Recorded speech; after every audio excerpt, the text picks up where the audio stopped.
British expat Gareth Clear was riding his mountain bike in the area of Manly, Australia, in late July of 2016. He was on a path that he'd travelled dozens of times in the past, but lost his footing and fell. 36-year-old Clear landed on his backside, and seconds after he'd gotten up, noticed smoke coming out of his behind. The iPhone 6 in his back pocket snap exploded, melting a portion of his shorts and causing severe burns to his upper thigh. The man later told a media outlet the lithium inside the battery was like black lava spewing out of the side, and the metal started to bend. Clear initially burnt his hands trying to remove the device before attempting to rip his shorts off. He had a bottle of water on him and squeezed the contents on his burns. He recounted the worst thing was the smell, like a chemistry experiment at school, and also expressed concerns about chemical residue getting into his bloodstream. Clear believed that the impact of his fall, coupled with the design flaw on the phone, had caused it to react with extreme heat. He was treated at Manly General and Royal North Shore Burns Hospital. He received treatment that included skin graft surgery, and his recovery was expected to last several weeks. Number 20. Andrea Randall. While shopping at the one-stop shop in the Glenville neighborhood of Cleveland, Ohio, on a Wednesday evening in January of 2021, Andrea Randall placed her cell phone on a counter. In the moments that followed, an unidentified man snatched the device and fled the store. 32-year-old Randall chased after him on the street. As she was doing so, the thief suddenly turned around and shot her while they were in the area of St. Clair near East 95th Street. A bullet struck the woman in the head and she was pronounced dead shortly thereafter. An investigation was launched and local law enforcement asked for the public's help, but Randall's killer remained at large as of the latest information available on the case. Number 19. Dustin McCowan. 3 days after she'd been reported missing in September of 2011, the body of 19-year-old Amanda Bach was found in a wooded area of Union Township, Indiana. She'd been shot in the throat and then dumped on train tracks just 300 yards from the home of her ex-boyfriend, Dustin McCowan. Her car was also found abandoned in the area. When he was interviewed, McCowan told Porter County Sheriff's Department detectives that he was home around the time that Bach was believed to have been killed in the early hours of September the 16th. His report was, however, contradicted by his cell phone activity. Information from cell towers placed his phone at several locations around and between where Bach's body and car were found. After a short relationship with Bach, McCowan was reported to have become jealous and threatening towards her. McCowan was arrested in connection with the murder. While awaiting the commencement of his legal proceedings, he was locked up with a man named Charles Wade.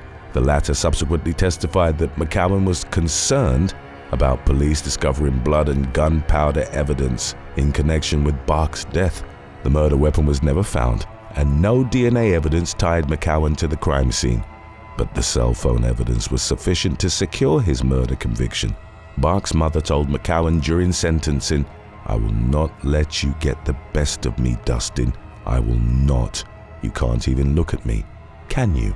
McCowan smiled slightly in the courtroom as he was handed a sentence of 60 years behind bars. Number 18. Vasu LaRoya. On Memorial Day 2022, New Jersey man Vasu LaRoya was drunk behind the wheel of a Tesla while traveling on the New York State Thruway.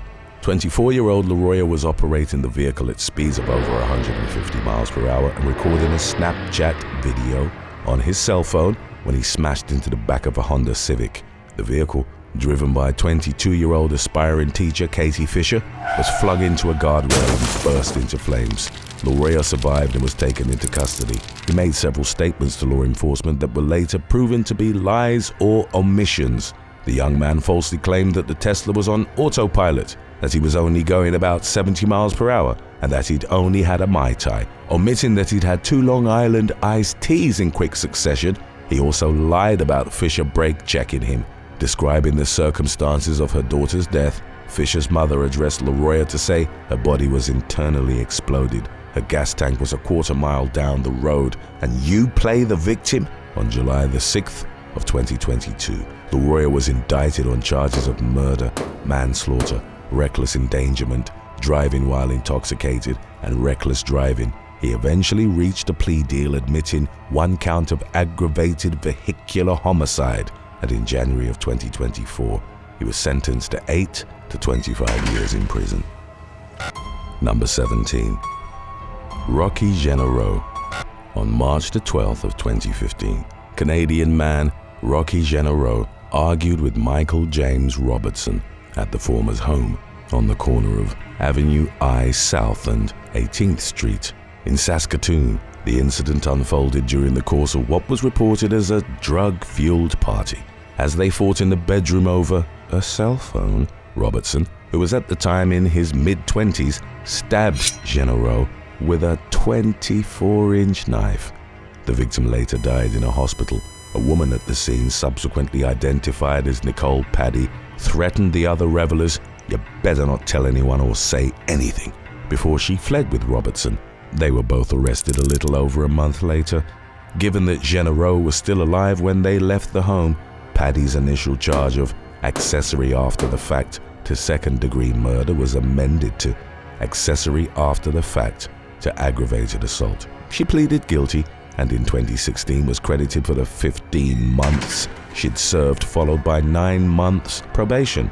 Robertson stated during his trial that he'd stabbed Genero in self-defense after he'd claimed to have HIV and threatened him with a needle. He was initially found guilty of manslaughter and sentenced to indeterminate time in prison with no chance of parole for 7 years. He appealed the charges on the grounds of self-defense in 2020 and was ultimately found not guilty.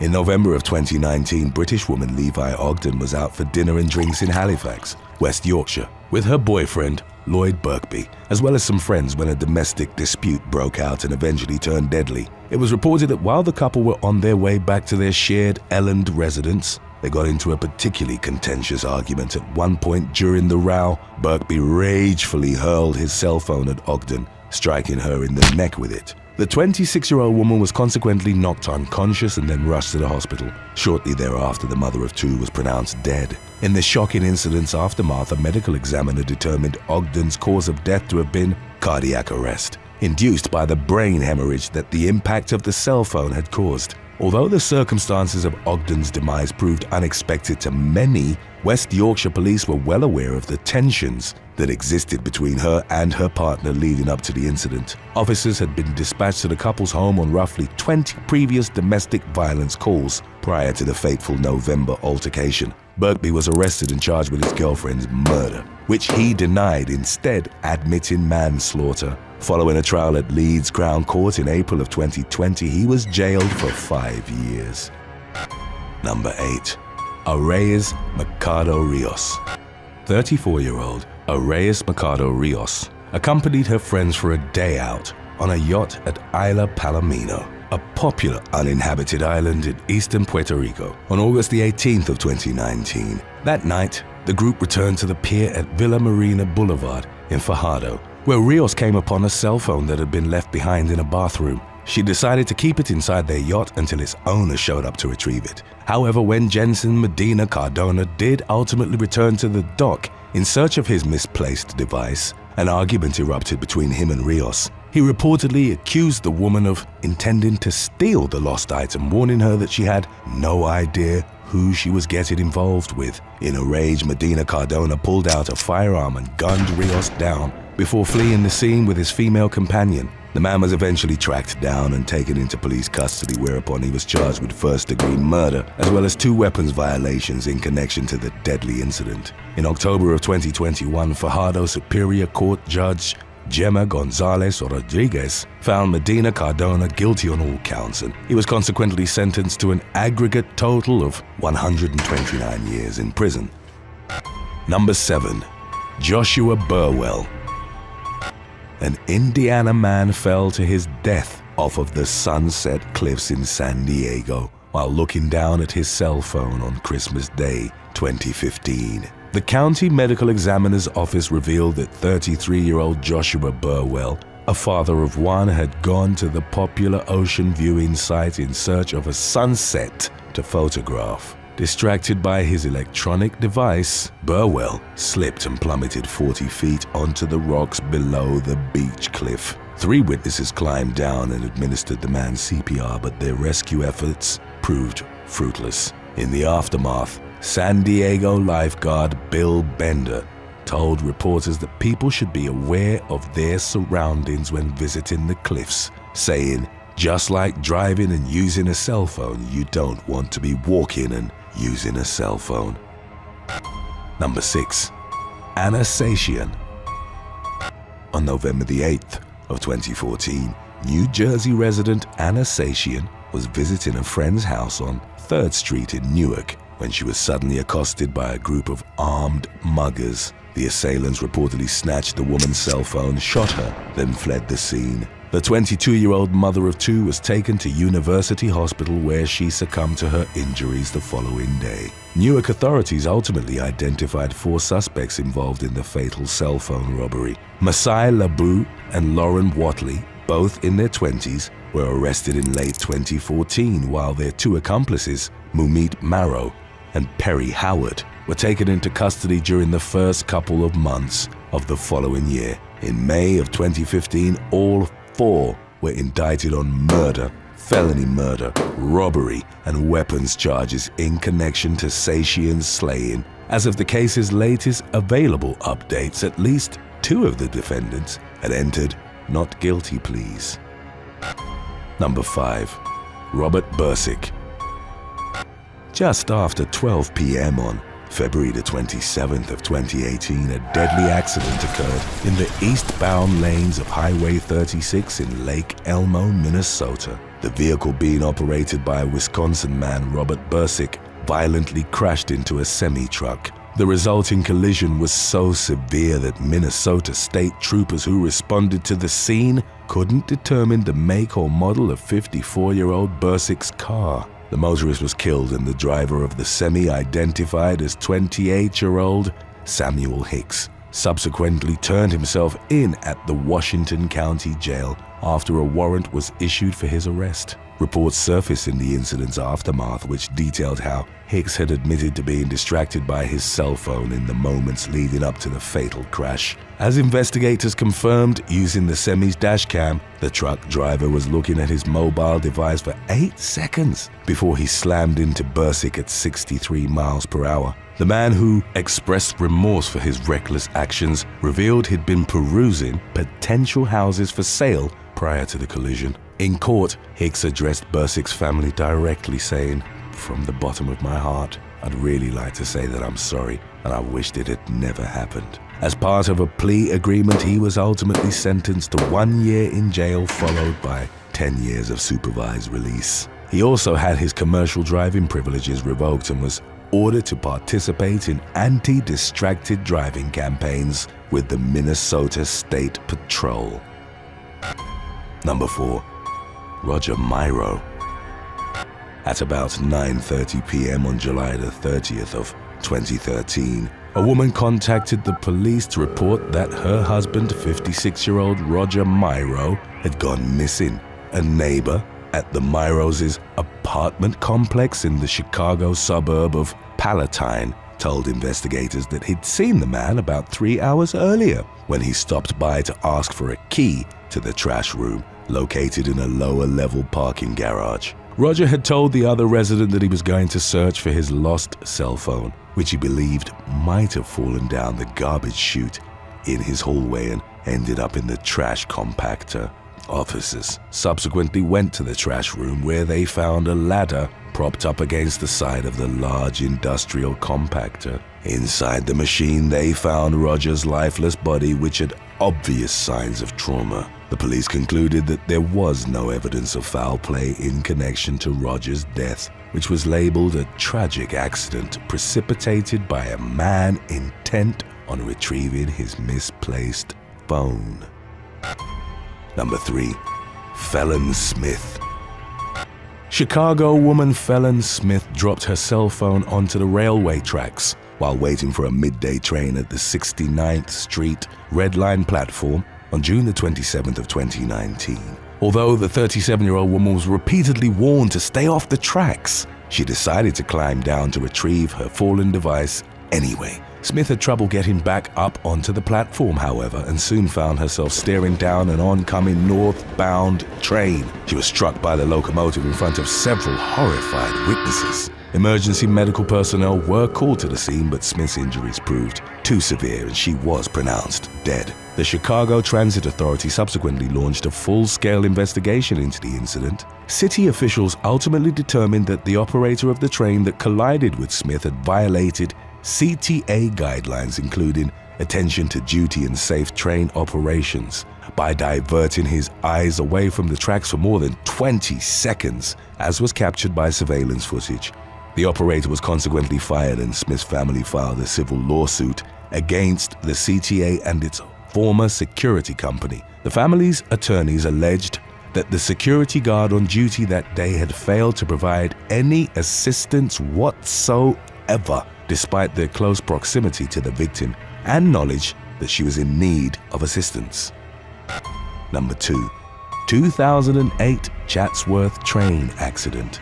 Shortly after 3:30 p.m. on September the 12th of 2008, Metrolink commuter train number 111 departed from Union Station in downtown Los Angeles, bound for Moorpark in suburban Ventura County. Roughly 40 minutes later, the locomotive left Chatsworth Station with 222 passengers on board. After traveling about a mile, it collided head-on with an eastbound Union Pacific local freight train, killing 25 and injuring another 135, 46 of whom were left in critical condition. Among the casualties were the Metrolink train's engineer, 46-year-old Robert Sanchez, who died in the collision. Following a preliminary investigation into the matter, it was determined that Sanchez was the one directly responsible for the accident, which was reported as the deadliest in Metrolink's history, as well as the worst in the U.S. since the Big Bayou Canoe train disaster of 1993. While distracted by text conversations he was having, Sanchez reportedly failed to obey a stop signal that indicated it wasn't safe to proceed into the single-track section leading to the crash. $200 million, the maximum amount permitted under the Amtrak Reform and Accountability Act of 1997, was allocated to compensate the victims and their families. Number 1. Evgenia Shulyatieva.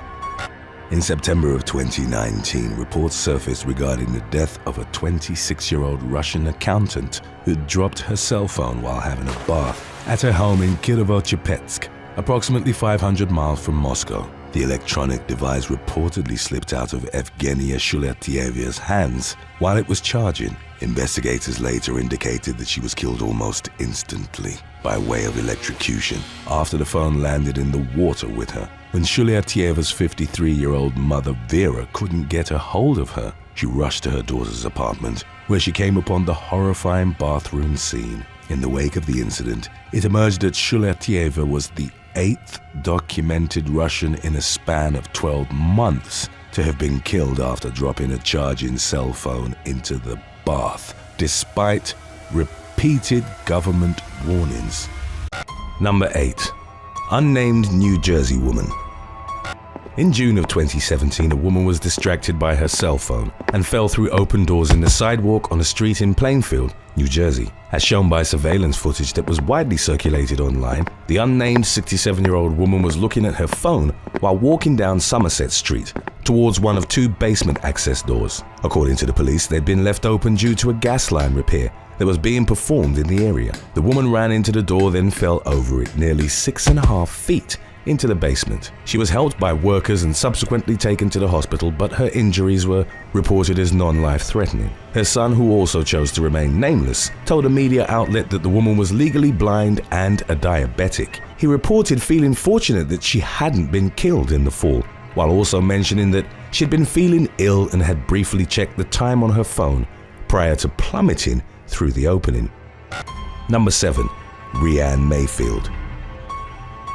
A woman from Chesterfield, Virginia was left with a 2-inch gash in her forehead after she was struck by a cell phone while on a roller coaster in 2018. On June the 10th, Rhiannon Mayfield was riding the Twisted Timbers attraction at the King's Dominion amusement park for the first time. She suddenly saw a black object flying towards her, but couldn't identify what it was before she felt the impact of it hitting her in the head. Mayfield then felt something warm cover her face, which she quickly came to realize was blood. She could reportedly tell by the reactions of those around her that her injury was severe. Mayfield had been struck in the forehead by a cell phone which a man on the roller coaster had failed to properly secure in his pocket. The speed of the ride had turned the loose item into a dangerous projectile. The device's owner reportedly came up to Mayfield and apologized in the immediate aftermath, but she didn't get his name in the commotion, and it's unclear if he faced any legal repercussions for the incident. The woman received several stitches to her forehead and was left with a permanent scar following a painful recovery process that included weeks of headaches.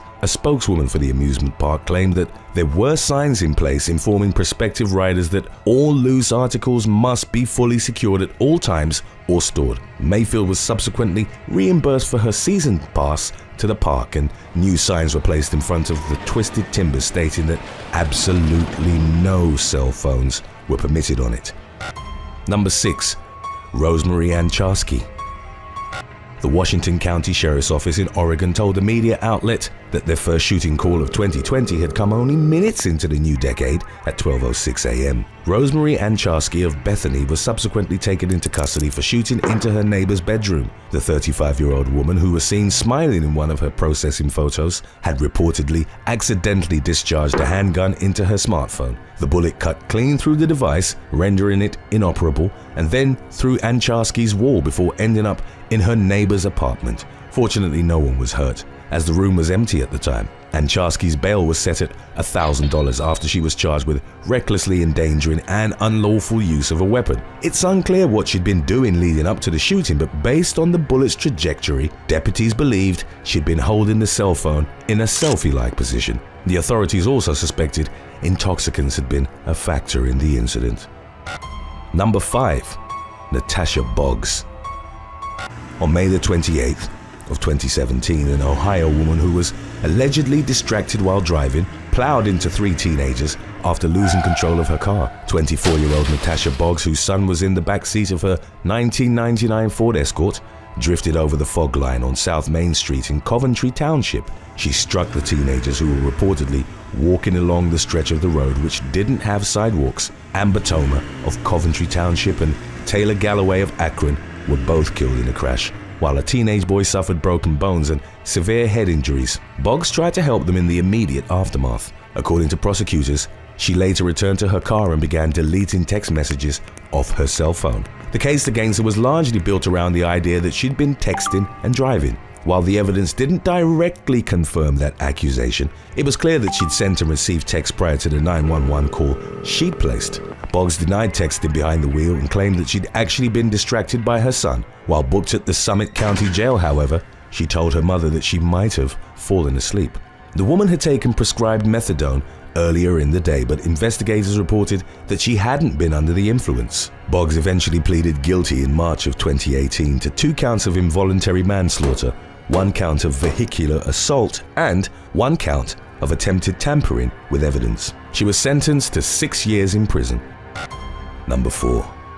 Fire on Air Canada flight.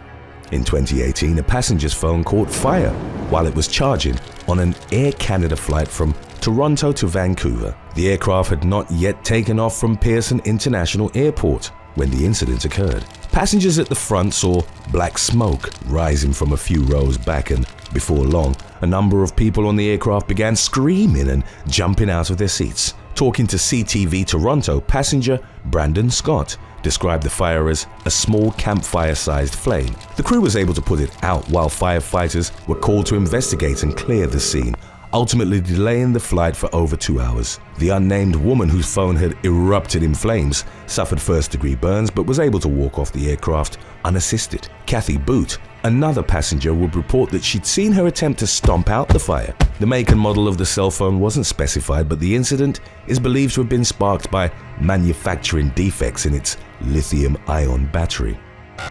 Number 3. Anjanette Marie Missette. Florida woman Anjanette Marie Missette sparked outrage in May of 2018 through her mugshot, which showed her widely grinning after she'd instigated a car crash that would ultimately result in a woman's death while driving her 2011 Chevrolet Avalon on US Highway 27 in Orlando. Missette failed to brake in time and smashed into a Hyundai Elantra. The second car was being driven by 18-year-old Cheyenne Kroll and 60-year-old Sandra Clarkson. Her mother was in the passenger seat. The powerful impact sandwiched the Elantra between the tractor-trailer in front of it and the Avalon, which had rear-ended it. Kroll walked away with minor injuries, but Clarkson was left in critical condition. She was rushed to the Orlando Regional Medical Center, where she underwent several surgeries. The woman ultimately passed away 3 days later after being rendered paralyzed and brain-dead by the collision. By her own admission, Missette had lost control of her car because she'd been distracted after dropping her cell phone. Additionally, her blood alcohol was found to have been double the legal limit. The woman's smiling mugshot went viral, and many, including Clarkson's grieving family, argued that it displayed Missette's complete lack of remorse for her actions. After the woman's charges were upgraded to manslaughter, a new mugshot was taken showing her with a grimmer expression. She ultimately apologized in court to the victim's family, pleaded no contest, and was sentenced to 11 years in prison. Today's topic was requested by Truth in Random Words 2424 and Jad Kotich. If you have any other topics you'd like to learn about, subscribe and let us know in the comments section below. Number 2. Evgenia Shulatieva. 26-year-old Russian woman Evgenia Shulatieva succumbed to a massive electric shock in September of 2019 in an accident involving a cell phone. Shulatieva's lifeless body was found by her mother Vera in the bathroom of her home in the town of Kirovo-Chepetsk. Vera had become worried after failing to reach her daughter on the phone. An investigation determined that while the young woman was taking a bath, her cell phone had fallen into the tub. It's unclear if Shulatieva had been using it at the time, but the device was connected to a charger and plugged in an outlet. As explained by Yuri Agrafonov, head of the radio electronic department of Irkutsk State University, water is a good conductor, which allowed the current to pass from the 220-volt outlet and cause a short circuit. On their own, cell phones operate on voltages that are generally considered too low to pose a danger. Shulatieva died of electrocution within minutes of the charging device making contact with the water. Her passing was another in a series of similar incidents which had recently occurred in Russia, including the death of prominent poker player Lilia Novikova and martial arts champion Irina Rybnikova. Stick around after number 1 to watch our release about when 911 calls go terribly wrong. That's coming right up. Number 1. Attack on Gu Ping Han. In late August of 2021, a New York City Uber driver suffered a severe eye injury after he'd refused an illegal street hail in Manhattan. 45-year-old Gui Ping Han, a Chinese immigrant, was stopped at a red light when an unidentified man gestured to get his attention and demanded the driver give him a ride. Han declined and tried to explain that he couldn't take him as a customer. Only yellow medallion taxis were allowed to pick up street hails in the city, meaning that Han would have been breaking the rules by accepting the ride. The driver's window was rolled down at the time as he'd been airing the car out after a previous customer had reportedly been smoking marijuana inside. Without warning or provocation, the man who'd tried to hail him used his cell phone as a weapon and struck Han in the face.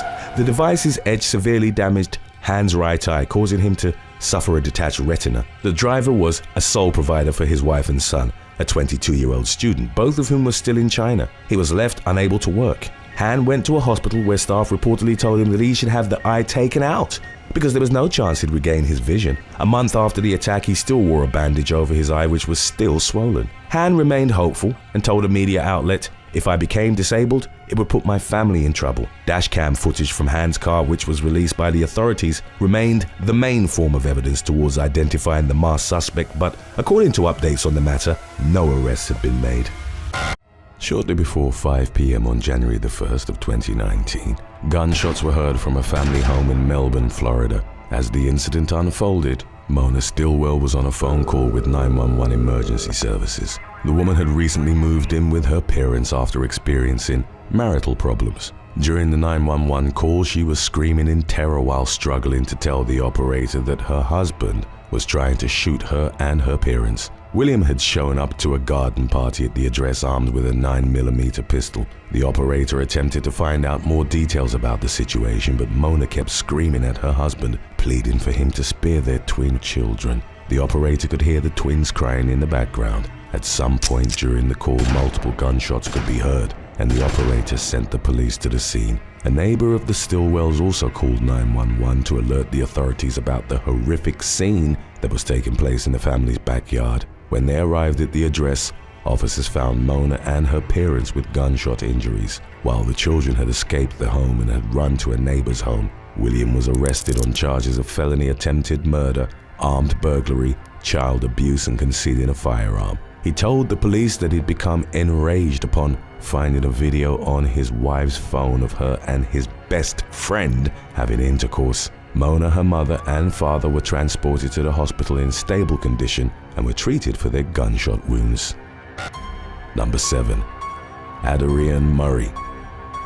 On May the 20th of 2023, Nicola Murray was at her residence in Indianola, Mississippi, with her 2 children and her nephew when her husband came home at around 4 a.m. The man seemed to be irate when he walked into the house. Nicola consequently directed Adrienne, a son she'd fathered with a different man, to call the police. Adrienne placed a 911 call and officers were sent to the address for what was described as a domestic disturbance. An Indianola Police Department officer reportedly entered the house with his gun drawn and asked those inside to come out. As Adrienne came around the corner of a hallway and into the living room, the man shot him.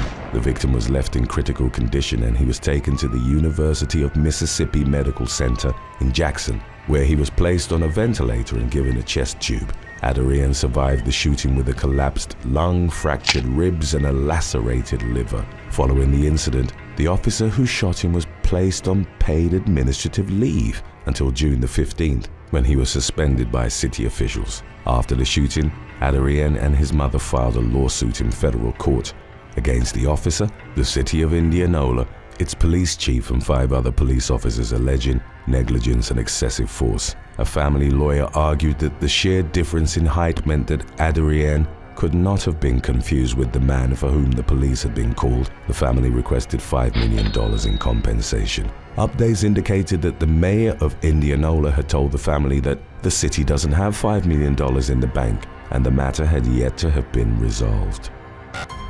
Number 6. Donna Marie Nichols.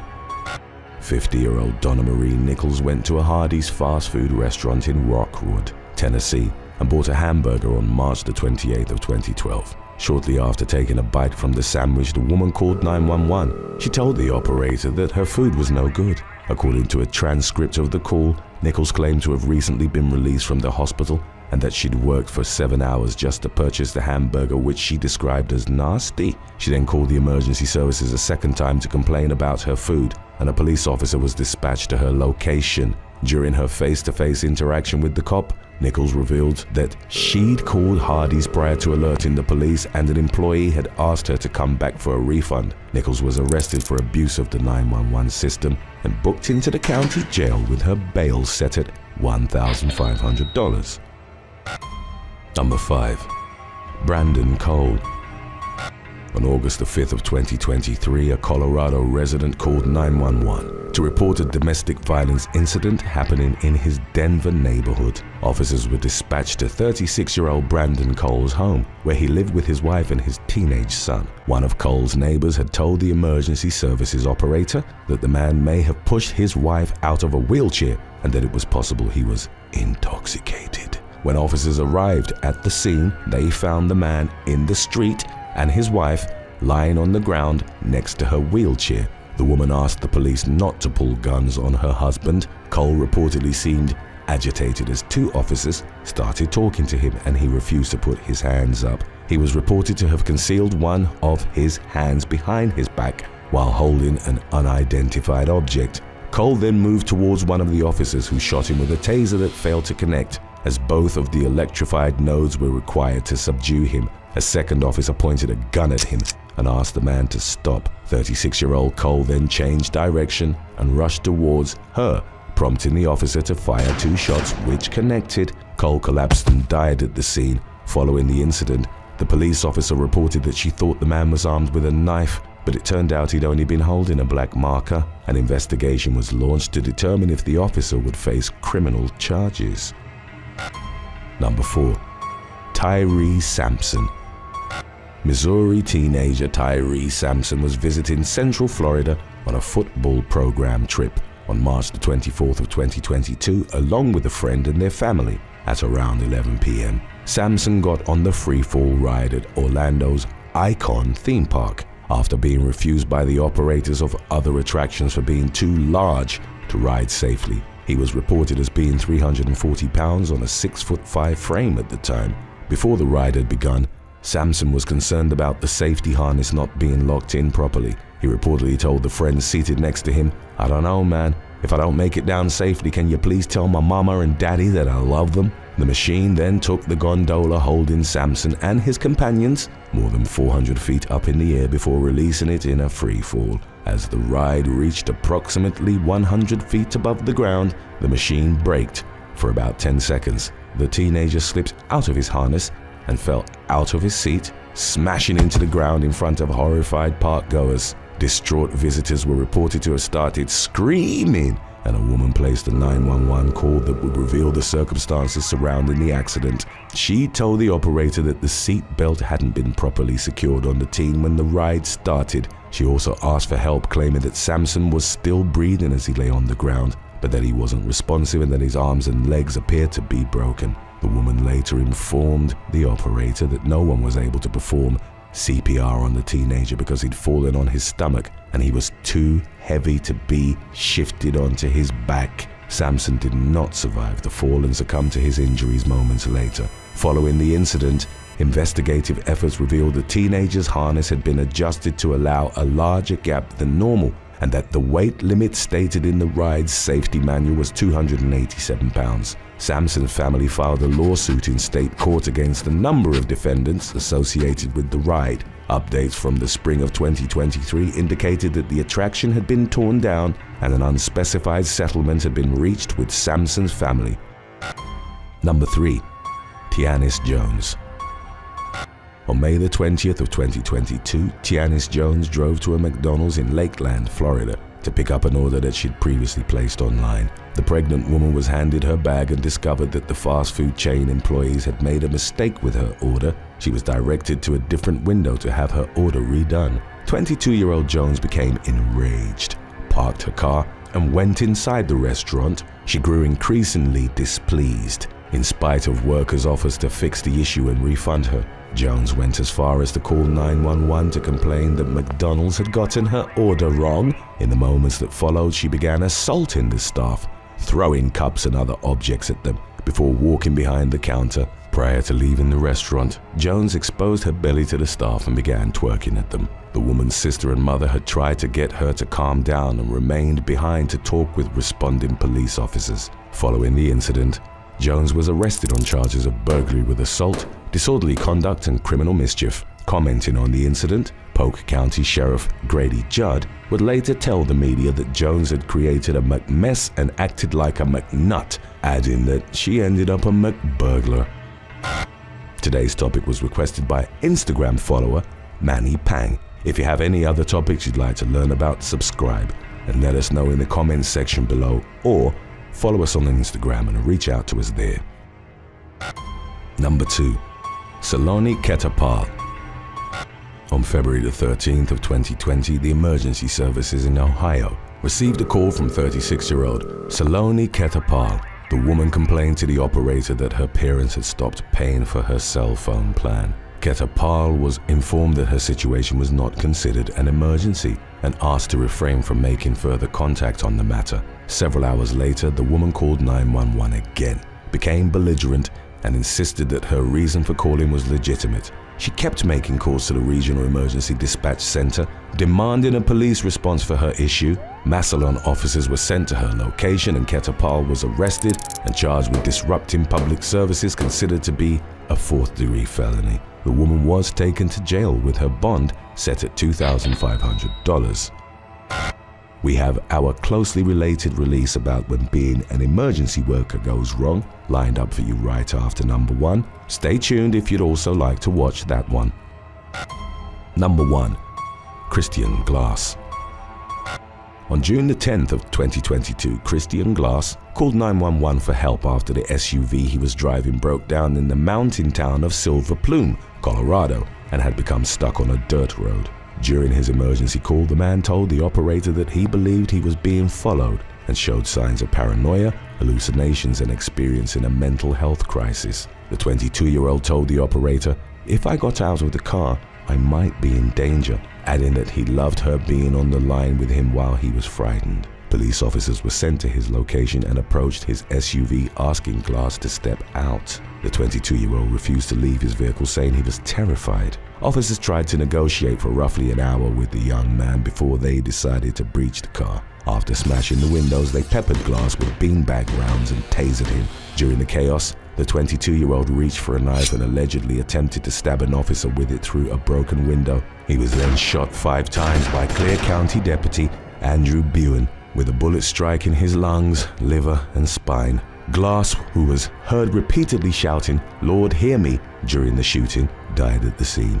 Body cam footage would show that he'd never moved from the driver's seat. Police had initially claimed the 22-year-old was the aggressor in the incident, but investigators found he posed no threat and that officers had artificially escalated the situation, resulting in the shooting. Glass's parents sued the force and, in May of 2022, were awarded $19 million, the largest settlement for a police killing in Colorado history. The negotiations had also resulted in the Clear Creek Sheriff's Department being required to establish a crisis intervention team and train the entire force in crisis intervention by the end of 2024.